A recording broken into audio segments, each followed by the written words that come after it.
लोग तो कहते हैं ना कि अपने आप को मारते हैं डॉलरों के लिए।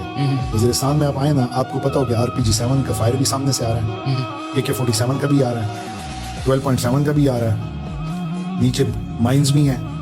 आप पाँव रखेंगे तो उड़ जाएंगे। तो मुझे बताएं, हर जगह से फायर आ रहा हो तो इतना दिल गुर्दा चाहिए वहां पे लड़ने के लिए। हर दुनिया में सबसे प्यारी चीज हर एक इंसान को है अपनी जान, और जान फिर प्लॉट के लिए देना। मैं आपको प्लॉट देता हूँ, गोली मारता हूँ, फिर प्लॉट दे देता हूँ, फिर आप दे। हाँ, तो आपके घर वाले फिर प्लॉट को क्या करेंगे जब उनका बेटा ही जवान बेटा ही चला गया। तो मकसद ये है कि आप जो मर्जी पॉलिटिकल करें, कम से कम वो मेरे जवान का और मेरे अफसर का दिल ना दुखाए। मैं इस टॉपिक पे बड़ा टची होता हूँ क्योंकि मैं फिर नहीं बर्दाश्त नहीं होता। मैं अब रिटायर हूँ, लेकिन मेरे में खून वही फौज वाला है। मैंने रिस्क खाया है। कुछ बात होती है, मुझे तकलीफ होती है, तो लोग तो बात कर जाते हैं, लेकिन उनको ये नहीं पता उनके दिल पे क्या गुजरती है। Army is not about perks and privileges. Army is all about passion to serve country. ठीक है ना। अब कोई जाएगा, अगर वो पूछेगा कि यार मैं अप्लाई करना चाहता हूँ, सैलरी कितनी है, तो मैं उस बच्चे को कहता हूँ बच्चा आप ना जाओ। आप अगर सैलरी का पूछ रहे हो ना, तो फौज आपके लिए नहीं है। यही चीज मैं पॉइंट आउट कर रहा हूँ। फौज में अभी मुझे आज आप 1 करोड़ पर डे की जॉब दें और एक हाथ में मुझे PMA का लेटर दें, मैं PMA का लेटर लेके चला जाऊंगा। मुझे पैसे नहीं चाहिए, मुझे वर्दी चाहिए, मुझे वो अपने मुल्क का दिफा चाहिए, मैं उधर जाऊंगा। आपको पता ही नहीं है, आपने जब कंधे पे पाकिस्तान का झंडा लगाया होता है ना, और आपके हाथ में वेपन होता है, आपके जज्बात जो है ना वो कोई साथ में आसमान पे होते हैं इस मुल्क के लिए। आपको पता है कि फायर आ रहा है, आप कहते हैं मैं घुसूं अंदर। वो जज्बात नहीं पता ना। लोग तो कोजी बैठे होते हैं और सोशल मीडिया पे गाली भी निकाल देते हैं फौज को, सारा कुछ है, लेकिन वो ये नहीं समझते कि जो वहां खड़ा है ना उस पर क्या गुजर रही है।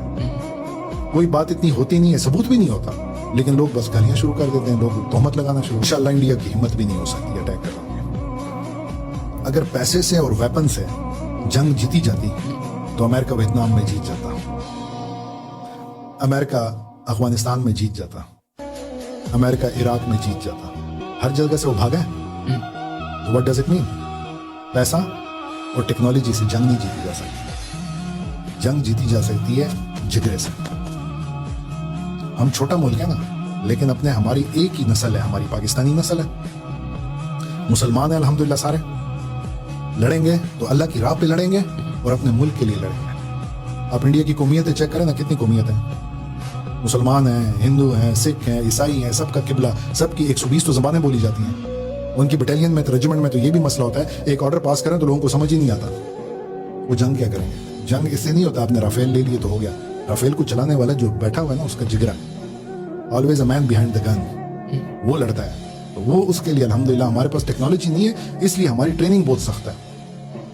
किसी ने पूछा ना कि यार आपके SSG वाले या फौज में ट्रेनिंग बड़ी सख्त होती है। हम इसलिए कहते हैं ट्रेनिंग सख्त इसलिए कि हमारे पास वो टेक्नोलॉजी नहीं है जो अमेरिका के पास है। तो हम उसको कवर किससे करते हैं? ट्रेनिंग से। तो कोई नहीं, सैचिन में है ना तो लड़ रहे हैं, सैचिन में बैठे हुए हैं, कोई मसला नहीं है। हमारे पास वो अमेरिकन टेक्नोलॉजी है, वो जो इनके पास है वो हमारे पास नहीं है। क्या किया? अगर हमारे पास जहाज है अपने, अगर 100 जहाज है तो उनके पास 1000 हैं, तो अभिनंदन को गिराया ना। हाँ, ये हम बात कर रहे थे। अभिनंदन को गिराया ना, तो किसकी वजह से? क्योंकि हमारे पायलट बेस्ट है। हमारे पास 1000 जहाज ना हो, खैर है, 100 है ना, करके दिखाया।